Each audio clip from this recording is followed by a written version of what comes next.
Hello दोस्तों, नमस्कार। आपका स्वागत है हमारे यूट्यूब चैनल में। आज हम आपके लिए लेके आए हैं मैथ का ऐसा टॉपिक जिससे हर एग्ज़ाम में, जो वनडे एग्ज़ाम है उसमें 1 से 2 क्वेश्चन आते ही आते हैं और बहुत ही ईजी टॉपिक है। आप इजीली इसको 10 मिनट के अंदर में पढ़ के इजीली सॉल्व कर सकते हैं। तो इसका नाम है माध्य, माध्यिका और बहुलक। इसको हम मीन, मोड और मीडियन भी कहते हैं।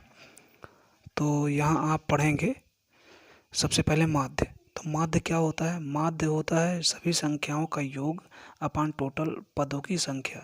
तो जो संख्याएं दी गई रहती हैं, जैसे यहाँ पे आप क्वेश्चन देख सकते हैं, क्वेश्चन नंबर 1। यहाँ पे आप देखेंगे कि इस फार्मूले में क्या है, पहले ये आप जान लीजिए सभी संख्या का योग।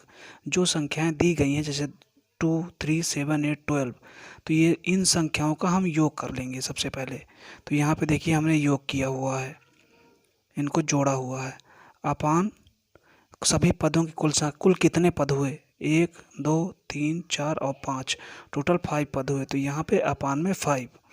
अब जो इससे निकलेगा तो ये जोड़ने पे 32 आया और बटा ये 5 पद आए, तो इसको भाग देंगे तो 6.4 आएगा। तो ये हमारा माध्यिका हो गया।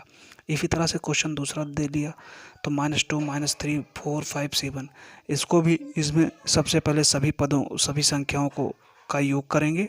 उसके बाद कुल कितने पद हैं उससे भाग देंगे। तो कितने पद हैं? 1, 2, 3, 4, 5, 5 पद हैं। तो 5 पदों से इनको जोड़ने के बाद जो संख्या आएगी, जैसे 11 आई तो उसको 5 से भाग देंगे, तो टोटल हमारा आंसर 2.2 आया। अब ये माइनस है तो इसको प्लस भी करेंगे तो प्लस माइनस माइनस होगा, क्योंकि यहाँ से हम जानते हैं प्लस माइनस का मल्टीप्लिकेशन माइनस होता है, माइनस प्लस का मल्टीप्लिकेशन माइनस होता है, प्लस प्लस का मल्टीप्लाई करेंगे तो प्लस होगा, माइनस माइनस का मल्टीप्लाई करेंगे तो प्लस होगा। ठीक है, तो ये हमारा यहाँ से माध्य क्लियर हो गया। ठीक, अब आते हैं मध्यिका पे। मध्यिका, जैसे कि आप सब जानते हैं कि मध्यिका सेम माध्य की ही तरह निकलेगा, बस इसमें क्या है कि माध्य की तरह भी नहीं कह सकते। इसमें मध्यिका हमारा निकलेगा कि सबसे पहले हम जो भी संख्याएं हमें दी गई रहेंगी सबको आरोही क्रम में, मतलब बढ़ते हुए क्रम में लगाएंगे। ऐसा हम माध्य में नहीं करते थे, लेकिन मध्यिका में सबसे पहले हम बढ़ते हुए क्रम में लगाएंगे, उसके बाद उनकी मध्यिका ज्ञात करेंगे। ठीक है, तो जैसे क्वेश्चन दिया गया है 2, 3, 5, 8, 6, 2, 9 की हमें मध्यिका ज्ञात करनी है, तो सबसे पहले इनको बढ़ते हुए क्रम में, आरोही क्रम में लगाएंगे। ठीक है, तो 2, 2 चूँकि 2 जो है 2 बार दिया गया है, तो 2, 2, फिर 3, फिर 5, फिर 8, फिर 9। ठीक है, अब इसमें देखेंगे सबसे पहले टोटल कितने पद हैं। तो हमें इसमें फार्मूला भी लगाया जाता है, लेकिन हमें फार्मूला लगाने की कोई ज़रूरत नहीं है, हम डायरेक्ट यहाँ से निकालेंगे, जो कि इजी स्टेप में।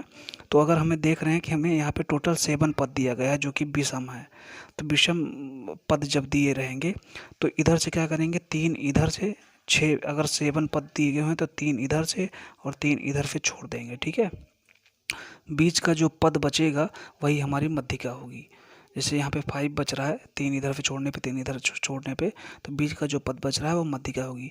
दूसरा क्वेश्चन इस हिसाब से देखेंगे, अगर इसमें 4, 5, 7, 9, 10, 3 और 5 दिया है, तो सबसे पहले इनको आरोही क्रम में लगाएंगे, बढ़ते हुए क्रम में।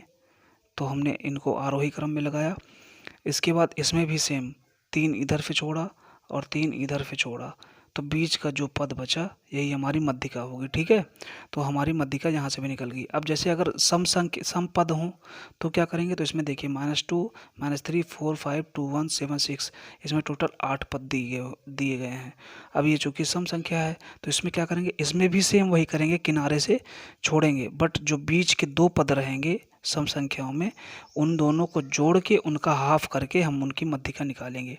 अब जैसे यहाँ पे हमने बताया है कि अगर जैसे 4 पद हैं तो उसमें क्या करेंगे, किनारे का एक पद, किनारे किनारे के एक एक पद को छोड़ देंगे और बीच के जो पद हैं उनको जोड़ के उनका बटा 2 करके, अब यहाँ पे जैसे 10/2 तो 5 मध्यिका निकल जाएगी। ठीक है, उनका बटा 2 हाफ कर देंगे, तो इस तरह से हमारी मध्यिका आ जाएगी। ठीक है, अगर सम पद है तो किनारे किनारे के सेम जितना इस साइड में छोड़ेंगे उतना उस साइड में, और बीच के 2 पद जो है छोड़ के बाकी साइड के सारे पद छोड़ देंगे। बीच के 2 पद जो हैं उनको जोड़ के उनका हाफ करके मध्यिका हमारी निकल आएगी, अगर सम पद है। और विषम पद है तो जो सबसे बीच में आएगा पद, किनारे किनारे छोड़ के जो सबसे बीच का पद होगा वही उसकी मध्यिका होगी। ठीक है, तो इजीली स्टेप से इस हिसाब से हम निकाल सकते हैं। ओके, अब हमारा बचा बहुलक। तो बहुलक में हम देखेंगे क्या होता है। बहुलक में क्या होता है, जो संख्याएं दी गई होती हैं उनमें जो संख्या सबसे ज़्यादा बार आई होती है वही बहुलक होती है। दिए गए संख्याओं में जो संख्या बार बार जिसकी पुनरावृत्ति हुई हो वही उन संख्याओं का बहुलक होगी। अब जैसे इसमें देखेंगे, इस क्वेश्चन में 3 3 3 4 2 2 1 2 2 5 3 2 2, तो इसमें 3 कितनी बार आया है, 3 बार आया है। और 2 कितनी बार आया है, 1 2 3 4 और 5 6 बार 2 आया है और 4 बार 3 आया है। तो सबसे ज़्यादा बार कौन आया है, 2।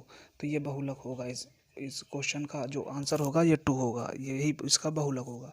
सेम दूसरे क्वेश्चन में देखेंगे 3 3 1 1 6 6 5 6 7 8 6, इसमें हम देख रहे हैं कि सबसे ज़्यादा बार 6 आया है, 1 2 3 बार, ठीक है।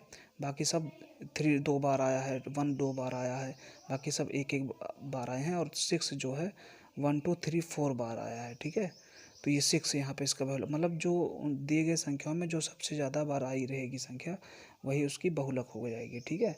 इस तरह से हमारा ये मीन, मोड और मीडियन मतलब माध्य, मध्यिका और बहुलक ख़त्म हुआ। और हमारे अगर पसंद आया हो आपको तो हमें लाइक और सब्सक्राइब कीजिए हमारे चैनल को, इससे हम और आगे की वीडियो बनाएंगे। Thank you.